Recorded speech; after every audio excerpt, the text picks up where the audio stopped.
Azerbaycan ve Ermenistan arasındaki görüşme sürecini başından beri destekledik.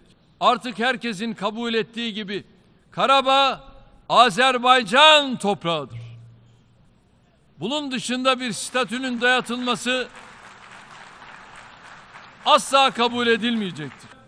Suriye'nin toprak bütünlüğü ve siyasi birliğine en büyük tehdit, bu ülke üzerinde hesabı olan güçlerin güdümündeki terör örgütlerine verilen açık destektir.